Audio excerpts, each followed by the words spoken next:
Hello again, everyone. Continuing on with Treasure Island, Part 6, Chapter 4, The Treasure Hunt. Flint's Pointer. Jim, said Silver, when we were alone, if I saved your life, you saved mine, and I'll not forget it. I seen the doctor waving to you to run for it. With the tail of my eye, I did, and I seen you say no, as plain as hearing. Jim, that's one to you.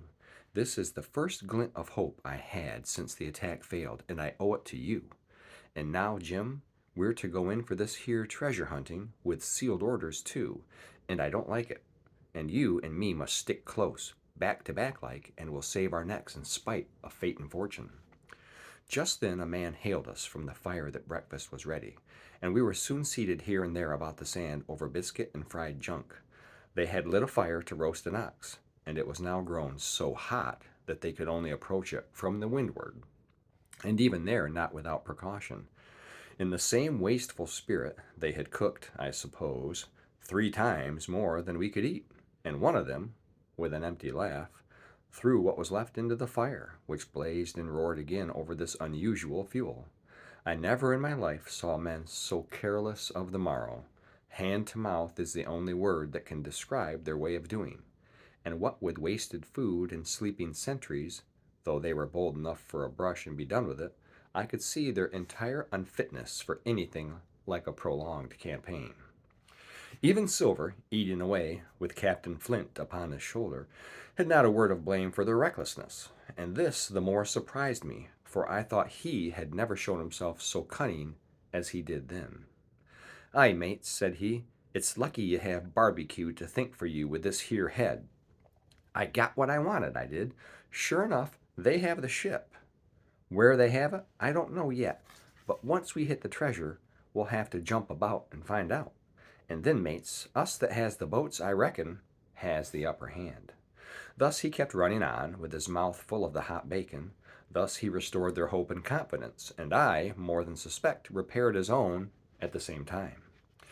"As for hostage," he continued, "that's his last talk. I guess with them he loves so dear. I've got my piece of news, and thank ye to him for that. But it's over and done.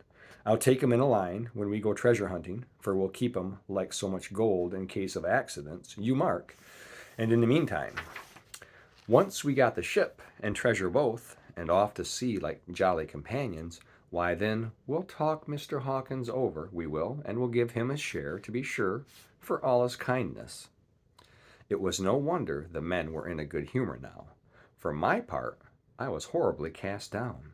Should the scheme he had now sketched prove feasible, Silver, already doubly a traitor, would not hesitate to adopt it.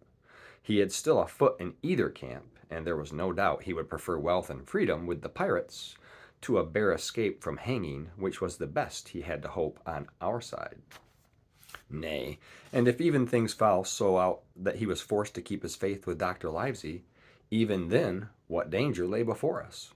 What a moment that would be when the suspicions of his followers turned to certainty, and he and I should have to fight for dear life, he a cripple and I a boy, against 5 strong and active seamen.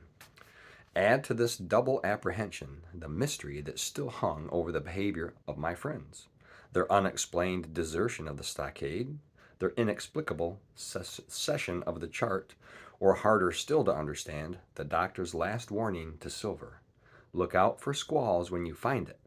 And you will readily believe how little taste I found in my breakfast, and with how uneasy a heart I set forth behind my captors on the quest for treasure. We made a curious figure, had anyone been there to see us, all in soiled sailor clothes, and all but me armed to the teeth.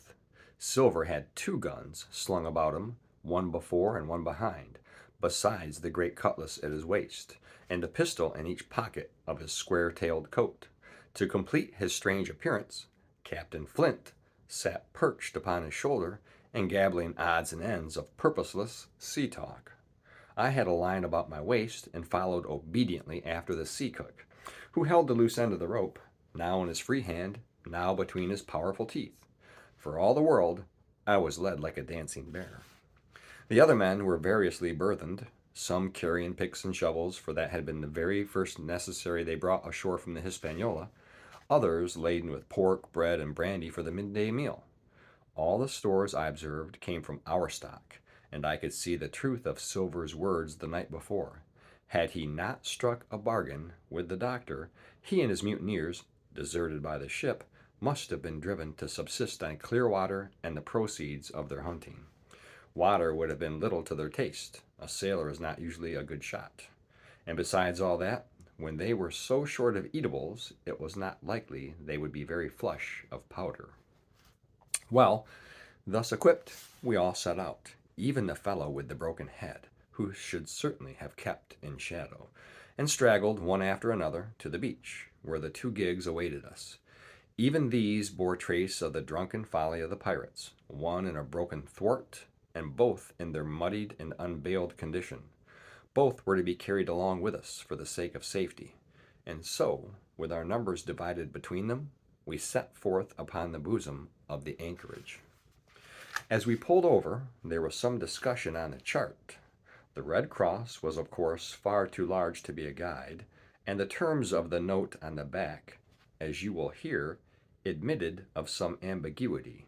They ran, the reader may remember, thus: Tall tree, spyglass shoulder, bearing a point to the north of north-northeast, Skeleton Island, east-southeast, and by east, 10 feet. A tall tree was thus the principal mark. Now, right before us, the anchorage was bounded by a plateau, from 200 to 300 feet high, adjoining on the north the sloping shoulder of the spyglass, and rising again towards the south into the rough cliffy eminence called the Mizzenmast Hill. The top of the plateau was dotted thickly with pine trees of varying heights. Every here and there, one of a different species rose 40 or 50 feet, clear above its neighbors, and which of these was the particular tall tree of Captain Flint could only be decided on the spot, and by the readings of the compass. Yet, although that was the case, every man on board the boats had picked a favorite of his own ere we were halfway over, Long John alone shrugging his shoulders and bidding them wait till they were there.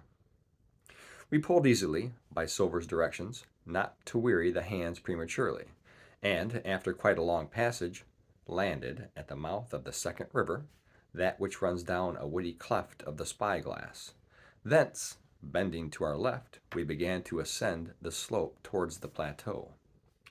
At the first outset, heavy, miry ground and a matted, marish vegetation greatly delayed our progress, but by little and little the hill began to steepen and become stony underfoot, and the wood to change its character and to grow in a more open order. It was indeed a most pleasant portion of the island that we were now approaching. A heavy-scented broom and many flowering shrubs had almost taken the place of grass. Thickets of green nutmeg trees were dotted here and there with the red columns and the broad shadow of the pines, and the first mingled their spice with the aroma of the others. The air, besides, was fresh and stirring, and this, under the sheer sunbeams, was a wonderful refreshment to our senses.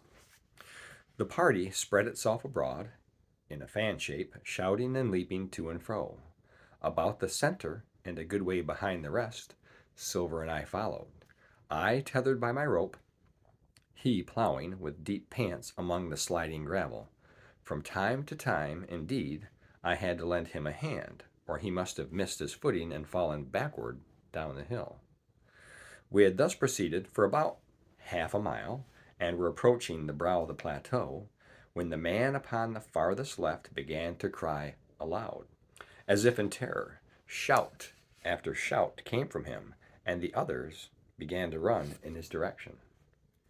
"He can't have found the treasure," said old Morgan, hurrying past us from the right, "for that's clean atop." Indeed, as we found when we also reached the spot, it was something very different. At the foot of a pretty big pine, and involved in a green creeper, which had even partly lifted some of the smaller bones, a human skeleton lay, with a few shreds of clothing on the ground. I believe a chill struck for a moment to every heart. "He was a seaman," said George Merry, who, bolder than the rest, had gone up close, and was examining the rags of clothing. "Leastways, This is good sea cloth. Aye, aye, said Silver, like enough. You wouldn't look to find a bishop here, I reckon. But what sort of way is that for bones to lie? 'Tain't in nature. Indeed, on second glance, it seemed impossible to fancy that the body was in a natural position. But for some disarray, the work perhaps of the birds that had fed upon him, or of the slow-growing creeper that had gradually enveloped his remains, the man lay perfectly straight, his feet pointing in one direction, his hands, raised above his head like a diver's, pointing directly in the opposite. I've taken a notion into my old numbskull, observed Silver. Here's the compass. There's the tip-top point of Skeleton Island sticking out like a tooth. Just take a bearing, will you, along the line of them bones. It was done. The body pointed straight in the direction of the island, and the compass read duly east, southeast, and by east. I thought so, cried the cook. This here is a pointer. Right up there is our line for the Pole Star and the Jolly Dollars. But by thunder, if it don't make me cold inside to think of Flint. This is one of his jokes, and no mistake. Him and these 6 were alone here. He killed 'em, every man, and this one he hauled here and laid down by compass. Shiver my timbers. They're long bones, and the hair's been yellow. Aye, that would be Allardyce. You mind Allardyce, Tom Morgan? Aye, aye, returned Morgan. I mind him. He owed me money, he did, and took my knife ashore with him. Speaking of knives, said another, why don't we find his lying round? Flint weren't the man to pick a seaman's pocket, and the birds, I guess, would leave it be. By the powers, and that's true, cried Silver. There ain't a thing left here, said Mary, still feeling round among the bones. Not a copper doit nor a bakey box. It don't look natural to me. No, by gum it don't, agreed Silver. Not natural, nor not nice, says you. Great guns, messmates, but if Flint was living, this would be a hot spot for you and me. 6 they were, and 6 we are, and bones is what they are now. I saw 'em dead with these here deadlights, said Morgan. Billy took me in. There he laid, with penny pieces on his eyes. Dead? Aye, sure enough he's dead and gone below, said the fellow with the bandage. But if ever spirit walked, it would be Flint's. Dear heart, but he died bad, did Flint. Aye, that he did, observed another. Now he raged, and now he hollered for the rum, and now he sang. 15 men were his only song, mates, and I tell you true, I never rightly liked to hear it since. It was main hot, and the windy was open, and I hear that old song comin' out clear as clear, and the death haul on the man already. Come, come, said Silver, stow this talk. He's dead, and he don't walk, that I know, leastways. He won't walk by day, and you may lay to that. Care killed a cat. Fetch ahead for the doubloons. We started, certainly, but in spite of the hot sun and the staring daylight, the pirates no longer ran separate and shouting through the wood, but kept side by side and spoke with bated breath. The terror of the dead buccaneer had fallen on their spirits.